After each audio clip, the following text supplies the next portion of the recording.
Welcome to Female Frequency Podcast. Hi, everyone. I'm Jody Nelson, curator, artist, mentor, divine channel, and host of Female Frequency. I am here to bring you unbound forms of ecofeminism, reclaiming art, spirituality, and feminine power to revive the earth. Each week, Female Frequency brings you intimate conversations with trailblazers and amazing stories to ignite change. You'll find inspiring alternatives to the patriarchy, discover creative paths, courage, connection, and magic. Hear from the heroes who activate and restore the divine feminine for our earth. Each episode serves as a catalyst, offering wisdom along with practical steps to empower you to make a positive impact on the planet. Whether you're an artist, empath, or eco-warrior, there's a story here to invite awe and help you embody what I call the female frequency.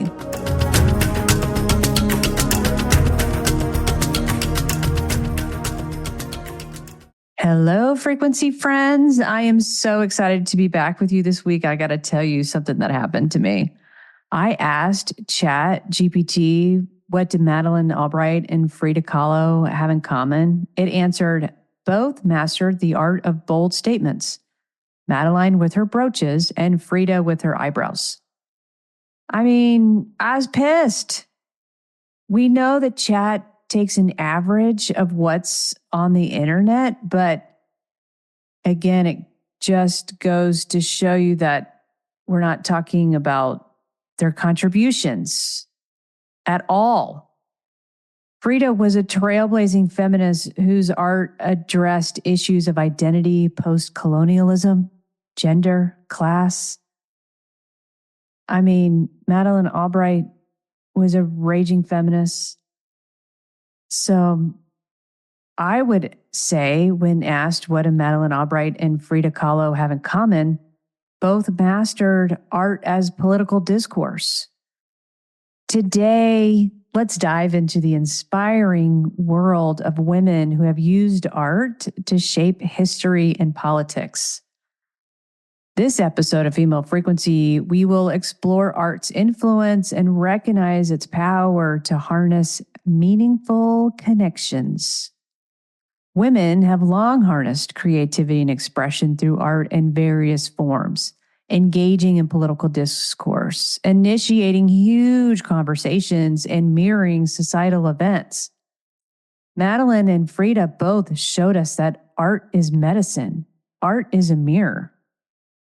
Whether it's in paintings, jewelry, sculpture, hair, or quilts, art can sometimes be demure and understated, sometimes outlandish and outspoken. Art transcends the physical. It brings the unseen to the seen. We know that it brings the invisible to the visible. I've always said that art is a commentary on the status quo. Art is a medium that resonates deeply within us, evoking emotions, sparking thoughts, and inspiring actions. Art engages critical thinking. So yeah, in this episode, I have a few pro tips about collecting art, because collecting art is not about buying something that's a 7-figure price point. I'll reveal 3 things that motivate folks to acquire. And as we explore these motivations, I hope that to some of the artists listening, that they can see potential collectors in a different way, particularly if you're having challenges connecting with them and selling your work. I think this is going to be an episode for you. And then we're going to cover one of my favorite topics with Frida Kahlo. We're going to cover color. So to start, I want to profile a collector who is also a policymaker and has made the female frequency proud. Today, we're going to talk about a U.S. diplomat named Madeleine Albright and her pen collection. With over 200 pens on view, she has an exhibition right now that's traveling all over the world. The title is Read My Pens, the Madeleine Albright Collection. And just to clarify here, we're talking about pens like Brooches. We're not talking about a writing pen. So let's listen again to that title. Read My Pens. Isn't that so sassy? I mean, how much attitude is in there? Read my pens. Read my pens. Read my pens, y'all.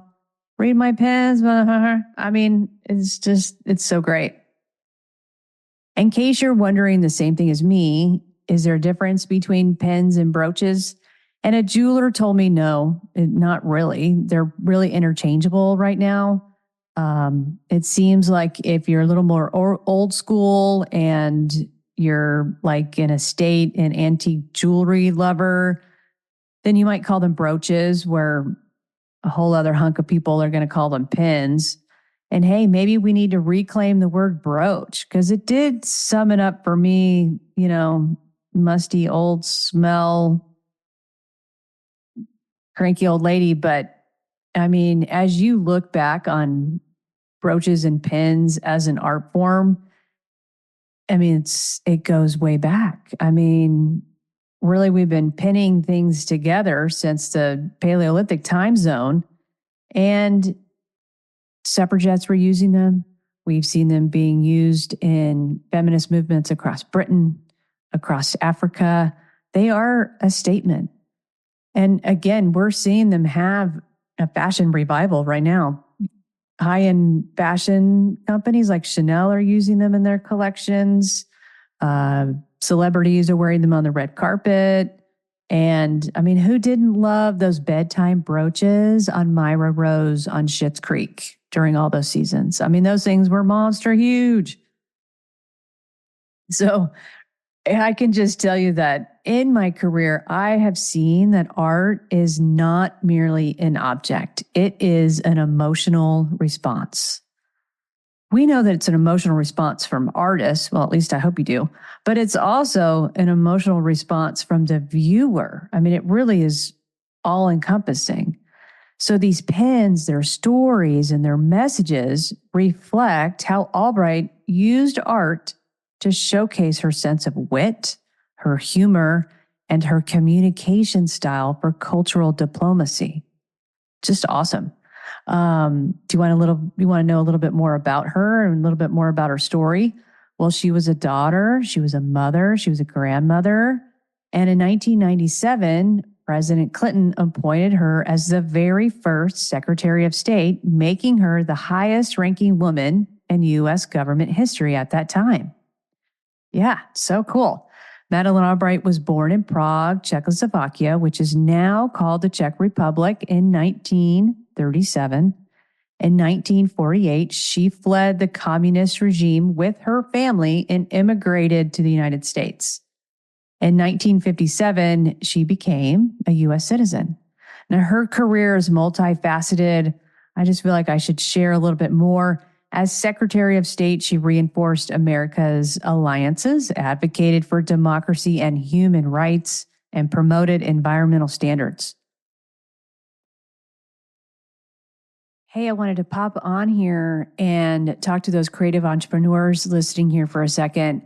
I hear you in your struggle. If you are having a hard time connecting with people these days, potential collectors, and selling your work, I have a couple of techniques that I think will help.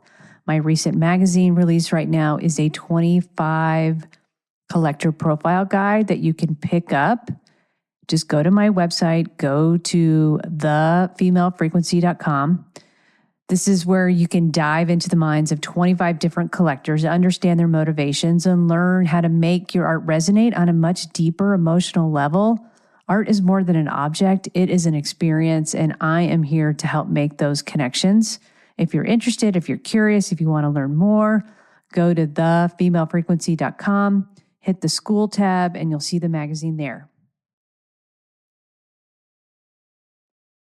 Beyond government roles, she was a professor. She was a professor at Georgetown University's School of Foreign Service. She co-chaired the World Refugee Council.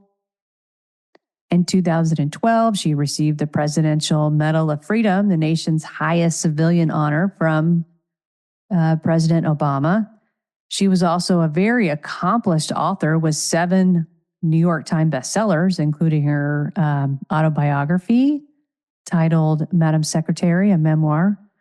Her exhibition, Read My Pens, is accompanied with a book of the same title. In 2018, she put out a book titled Fascism, A Warning. But getting back to her collection of pens with the title of the exhibition, Read My Pens, we can really begin to understand her collection and her motivation. Albright used pens to convey foreign messages, foreign policy messages, that is. In her words, it would never have happened if not for Saddam Hussein. After the first Gulf War, one of Saddam Hussein's henchmen called Madeleine Albright a serpent. So, I mean, what do you wear the next time after someone calls you a serpent? This proud woman wakes up and wore a gold serpent pen. It also had a diamond. This act put art as a communication tool for humanity. She continued this practice for years and amassed quite a collection to prove her point. I got to tell you, with over 200 pens, you know she wore them when she was meeting with other male political tyrants as well as allies. The other iconography that I've seen is an eagle, a bee, a zebra, a ladybug, a crab. I think that's funny. A sun. So I just loved how she is putting herself in relationship to this landscape. So just like Madeleine Albright used her pens to make bold political statements, for you creative entrepreneurs and activists and feminists, your art can tell powerful stories too. Albright was using art to have a conversation and to negotiate. She was selling her agenda through her art. If you can align your art with an emotional, personal motivation, you can really foster long-lasting relationships with your audience. Based on my sales experience, I've seen many different motivations behind collectors, their motivations for acquiring. And just to name three: colors. Number two, they want to support the artist. Number three, because the art is somehow acting as a mirror for them. So expanding on that, the colors made them feel a certain way. Next, they have a very strong desire to support the artist, and most importantly, the artist's message or their cause. And the third, sometimes it's like a self-portrait reflecting their values. It's the mirror. And I got to tell you, I want to give thanks and gratitude for painters like Frida Kahlo. She kept tons of diaries and journals, and inside one of those journals, we have seen that she did a glossary of what colors meant to her. Each color was coded with an emotion. I don't know how many of y'all know that. But for her, green was good, warm light. Magenta, the brightest and the oldest. And then this one, brown, was leaves becoming earth. Blue, electricity and purity and love, purity, love. Black, she then continues to write like black, nothing is black really. There's really no absolute black. Anyway, Frida Kahlo used her art as political discourse by breaking taboos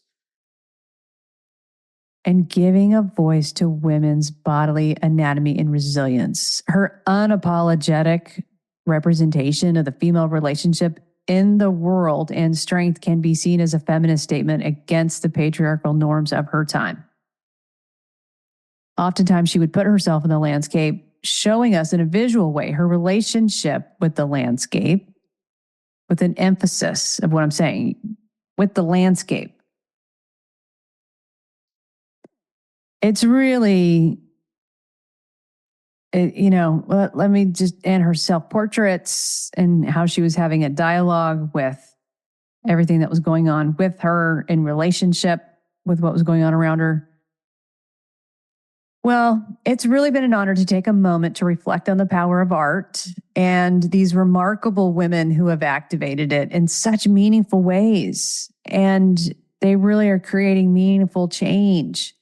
From Madeleine Albright's mood-setting pins to Frida Kahlo's evocative paintings, we see how art transcends more aesthetics to become like this powerful, profound commentary on the world around us. Art is a bridge between the personal and political, a mirror reflecting society's complexities, and a medium through we can communicate our deepest values and aspirations. It's a dialogue, it's a tool for dialogue, a catalyst for change, and means of expressing identity and resistance, really. Just as Albright used her pens to send powerful messages, we too can use our creative expressions to shape narratives and inspire action. We can. As ecofeminists, we understand that our connection to the earth and each other is vital. This is what I'm talking about. Art allows us to celebrate this interconnectedness, reminding us that every brushstroke, every stitch, or piece of jewelry is part of a larger tapestry of life. By supporting women engaging with art, we contribute to a culture that values diversity, sustainability, and equality. So whether you're an artist looking to make a statement or a collector drawn to the stories behind each piece, remember that art is not just a decoration. It's about a conversation, connection, and transformation. Let's continue to honor the legacies of women like Madeleine Albright and Frida Kahlo by using our creativity to inspire and provoke thought, fostering a world where every voice is heard and every story told. Let's keep the dialogue going. Let's keep the frequency resonating, keep creating, keep connecting, and keep championing the power of art. Hey, thank you so much for vibing with the female frequency today. If this episode or any other episode has helped transform or shift your perspective in any way, please tell me all about it. Tell me all about it in a review where you are listening to this podcast. It will totally help me out and it will help spread the word. If you are a creative looking for more support, this is what I do for a living. I work with creative entrepreneurs and culture makers by giving them roadmaps, making them money, growing their audience, essentially making the business side of art easy. In addition to the one-on-one work I do, I often host workshops, and you can find out about those on my website. Go to thefemalefrequency.com. So once again, that's www.thefemalefrequency.com. All right, y'all, until next time.